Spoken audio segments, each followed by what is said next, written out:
Happy Father's Day, everyone. Let me give you our text and let you turn there while I'm mentioning a few other things to you. Our text is 3 John 1, verse 4. A lovely, lovely little verse for Father's Day. Speaking of which, happy Father's Day. If I didn't say that already, maybe I did. Well, I don't remember. But happy Father's Day. A happy Ascend Father's Day. It's good to be here. Um, it's odd. I'm in a hotel room, obviously. Um, and in Florida, over on the West Coast, here close to my sister in law's house. Um, and to do this, I have to turn off the AC so that the roar of the AC doesn't make it impossible to hear me on the video. So here's fingers crossed. Be praying for me that it doesn't get too hot and stuffy in this room while I'm doing this lesson. Uh, it's only beginning in the 80s here. But Florida doesn't typically get high temps anyway because it's so humid. The humidity keeps the temperature from actually on the thermometer from reading high, but it feels hot and muggy and like a sauna. So far, it's comfortable, but let's get to it. First of all, keep in mind on the 11th, we are having our church picnic. We're going to have service that morning. I will have already been working on the ribs and have them just about ready to go in the chicken. We're having barbecue ribs and chicken, and it's going to be good. There is a sign up sheet. I think everyone has already signed up there for potato salad, baked beans, coleslaw, um, desserts. Bring your own drinks. Um, and Oh yeah, invite family and friends. Like it'd be great if we saw Cheryl and Carrie there. It'd be cool if we saw Donnie and Paula there. So Adam would be welcome. Any of your friends or family. Rianne, invite your mom and dad and sister and anyone else. So yeah, it would be cool time. We're gonna have a great time. I will have the nice big awning up so we can eat in there without having to worry about black flies and mosquitoes, which have been brutal. A lot of years the black flies seem to kind of fade away by now, but I think because we had kind of a cooler spring and fairly damp one up in the county anyway. Well, of course they're pretty bad downstate too, but they really are bad in the county. I think they're worse. That the black flies still seem to be hanging around too. But anyway, we'll have this nice beautiful awning that the bugs can't get in, so we can enjoy our food, enjoy each other's company. And who knows, maybe we'll break out a game of cards or dominoes or something too while we're out there. So we're going to have a big old time. So be planning for the 11th. Remember us while we're traveling in prayer. I will be coming back. I'll probably be getting back into Maine about Thursday. I'm not arriving at exactly the same time as my wife and Kylie, and Natalie's coming back too. Um, but pray for all of us as we come back. Um, Continue to pray for that financial blessing for Sister Teresa on the roof. Also, pray for Leroy that he'll continue to heal up with those legs. Um, Trying to think, any other prayer requests? I think that's about it. We have all the usual ones. Um, Pray for Jed, and that knee that got messed up. Pray that he gets the care he needs and gets that taken care of. Pray for everyone's family members, Paula, Donnie, Shauna, Leroy, Jess, Wade, and Jen, and Adam, um, and of course, Cheryl and Carrie, Nikki and her kids, um, and Rianne and her family. Just pray that God blesses all of them. Okay, so let's go to the word. 3 John 1, verse 4 says, I have no greater joy than to hear that my children are walking in the truth. Now, isn't that just a beautiful verse? I have no greater joy than to hear that my children are walking in the truth. So, here on Father's Day, taking my cue from that scripture, today's title is Walking True. Walking True. All right, let's go to the Lord in prayer. Ask Him to bless the sermon, bless our ears to hear it, and take care of all these prayer requests too in our travels. God, we love you today. We ask you to touch us, touch our hearts and minds. Let us hear the word, accept it, grow, and be better by it. Um, ask you to take care of the financial needs of the congregation, take care of the physical needs for those who have some problems, some injuries or sicknesses. We ask you to keep us safe as we travel back as well, and all the family members down here as they travel home after this vacation too. And God bless the service, bless the day, and let families enjoy each other's company here on this day that is dedicated to fathers and family. In Jesus' name, amen. As a dad, what I want for my kids is for them to walk true, to walk true. I'm down here spending some days with, various family members, but my kids are down here, Jordan, Kylie, and I'm hoping that maybe we have a time together where it's all smiles, it's all pleasant moments, things we can put in the scrapbook and point to and be so happy and excited to remember later. But there's a good possibility that I might detect that one or both of them are not walking true, that they're getting themselves into some things and doing things they shouldn't do or not doing things they ought to do.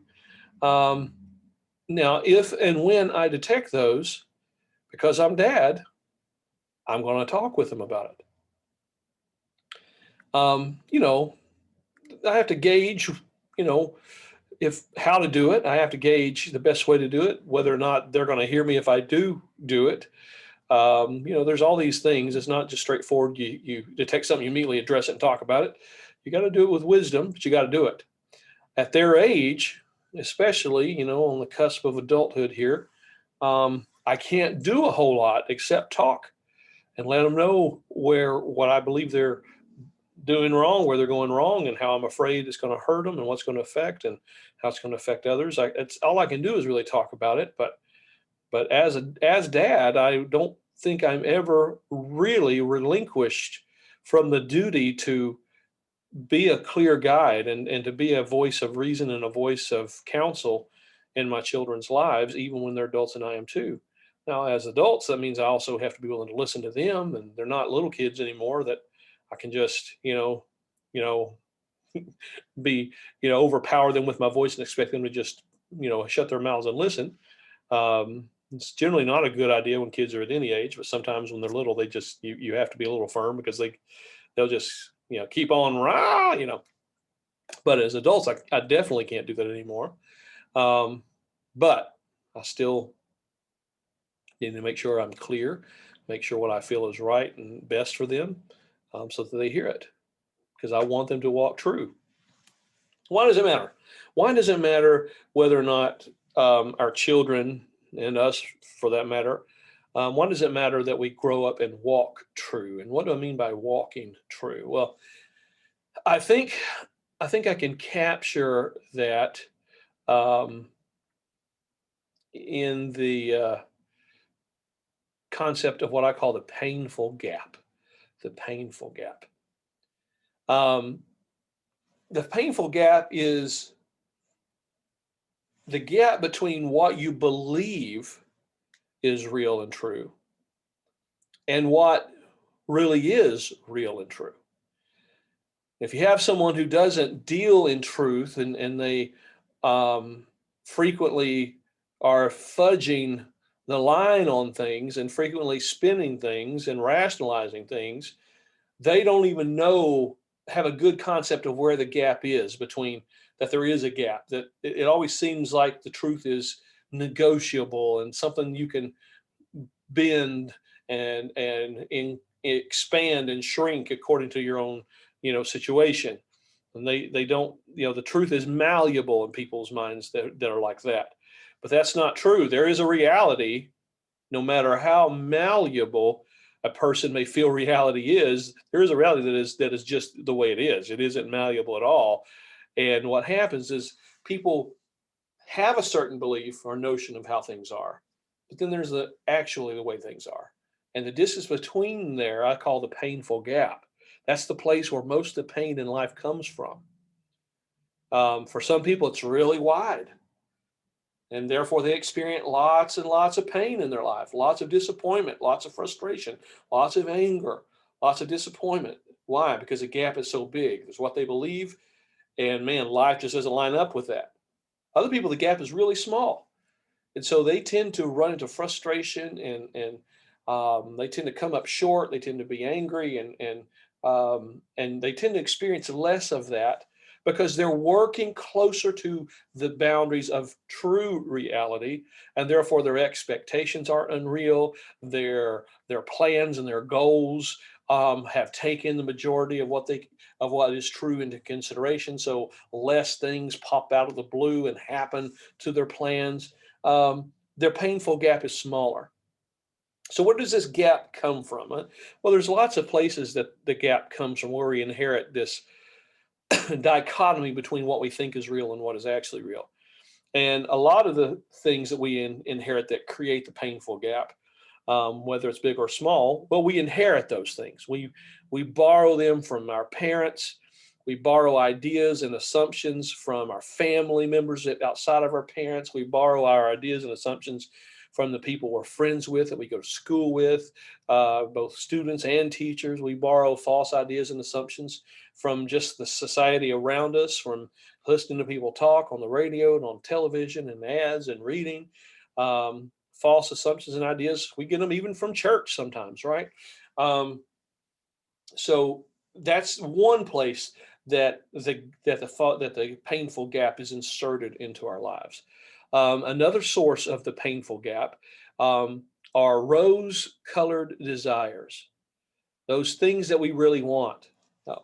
Uh, a wise man, and I never can remember the name of this wise man, but a wise man once said, "We are the most foolish about those things that we love slash desire, and the things that we dread slash fear."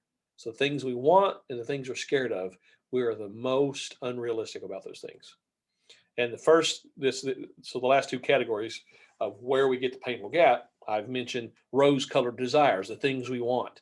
We tend to overestimate the cost of the things we overestimate the not the cost. We tend to overestimate the benefit of the things we want. We tend to overestimate the worth of the things we want. We tend to overestimate how easily we can get the things we want.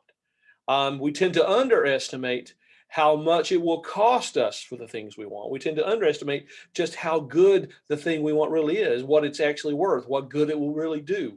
So the painful gap is something that comes with our desires, because our desires make us fool ourselves into getting what we want.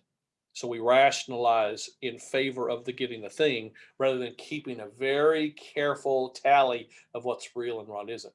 And like I said, the other thing that makes us foolish are the things we're scared of, the things we fear.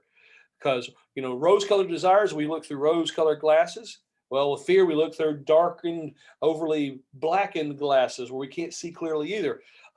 Therefore, because of our fears, the painful gap can make us miss out on stuff, because the things we fear, we overestimate the true danger. We overestimate the actual cost. We overestimate the likelihood that it could actually cause us any harm, or that it will actually happen.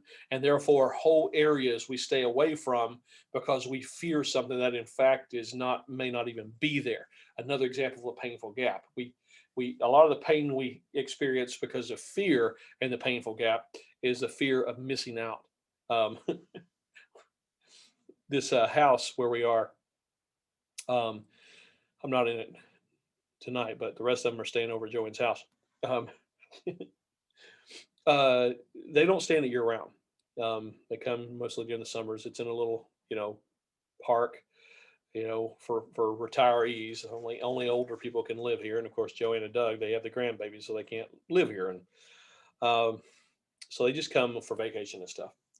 Well, some friends of theirs came and stayed a few weeks before we got here, and um, you ladies are going to flip out. But her friend, when they got in there, they went in the bedroom, and in the master bedroom, between the bed and the wall, was a shed snake skin. Not the snake itself, just the skin it left behind. That's right. In this house we were that the rest of the bunch is staying in. um, Needless to say, some of them are kind of wishing they had gotten hotel rooms too. But here's the thing: they showed me the snake skin, and I could tell by looking at the snake skin that it was some small harmless snake. It wasn't a poisonous snake. Uh, Probably something that's catches small rodents and bugs, which is probably good for the house. But this old house is an old converted trailer. It's nice for what it is, but it's old, right? So it probably got in on the edge of a pipe somewhere and got in someplace safe so it could shed, and then left again. Of course, the AC, now that everybody's here, the AC keeps things so cold that no snake or reptile wants to be in there. And no one's seen or heard anything. The thing's been long gone for weeks. But needless to say, the fear of a snake maybe crawling into someone's bed or sleeping bag, that's causing them to miss out on some sleep. See, the painful gap is there's a fear there's a snake in the room. My wife, also one of the kids, has a hamster. And of course, they can just see the snake being drawn to eat the hamster. Well, my mom was, or my mom, I'm sorry, my wife, don't tell her I said that, where my wife was sleeping, the hamster was in its cage not too far from her head. And of course, she doesn't like animals anyway. And she could hear that thing, some tapping, tap, tap, tap, tap, tap, last night when she's trying to go to sleep, tap, tap, tap, tap, tap, tap, tap, tap, tap, tap, tap, tap. And she looks up in the dark and she sees this hamster. This hamster's doing this. And it looks like it's doing on the side of the cage. And some wife says, "Oh my goodness, that hamster's scared. It's scared of something. That snake must be outside that cage right here close to me somewhere." Because my wife's not too far from the hamster's cage. And then she tries to go back to sleep. Then the hamster's out again. Tap, tap, tap, tap, tap, tap. And so in her mind, she knows that snake is somewhere close by trying to get in that cage after that hamster. Well, come to find out, she couldn't see it in the dark, but the hamster was just working out in this little wheel. It wasn't tapping on the wall trying to get help. That's what she thought. It's tapping the wall. Help, help. Anyway, we all got a good laugh out of that. But that's what happens. The things we fear, it's putting that painful gap. It robbed Sister Scott of her sleep. The painful gap robs us of things. It robs us of things, and it inserts things we don't want into our lives. So how do we deal with the painful gap? How do we respond to it? Well, there are some people, rather than take a hard look and start trying to deal in truth, they continue to allow the false ideas and assumptions to stay. They allow the rose-colored desires. They keep reaching for things that really they shouldn't have, couldn't have, are going to cause a pain if they get. They keep those rose-colored glasses in place. They keep staying scared of the stuff that they really have no need to be scared of because it can't do anything to you anyway. They keep all that stuff in place. They never look in themselves to correct the source, the true source of the gap. And instead, what they do is they are perpetually taking advantage of others, or depending on others somehow to fill in the gap when the gap gets too painful. However, some, they realize, okay, does this idea that I have that I seems to keep being at the source of my pain, this assumption, is it an assumption? Is it true? How do I know? They examine that instead. Or they look at this desire, they say, okay, do I really need this? Do I really need this Harley Davidson motorcycle? Don't worry, ladies, I'm not in the market for a Harley Davidson motorcycle. That's one gap I closed on myself a long time ago. But they'll re-examine, or they'll look at their fear and they say, okay, I've been running scared from this thing, and because of that, I've been missing out on opportunities. What really is here? Is it really likely there's still a snake in this house? Is it really likely that snake is poisonous? Is it really likely, so some people deal with it by not dealing with it and instead blaming others or expecting others to step up and make the difference. But some study the gap. They learn what's missing. They learn how their ideas and their fears and their desires don't line up, and they realign the thing they can, the desires, the fears, and the assumptions. They work on that, get that gap closer, because this ain't changing, honey. Reality will change, but it ain't going to change when you want it to change. It ain't going to change the way you want it to change.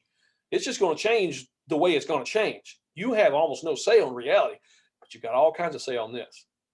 And so they work on that and get that gap smaller so they experience less of the pain caused by that gap. And that's what I want for my kids. That's what dads should want for all their kids. That's what dads should want for their families and their wives and their and themselves, right? By the way, I know I'm talking to dads, and I'm not the only dad in the church.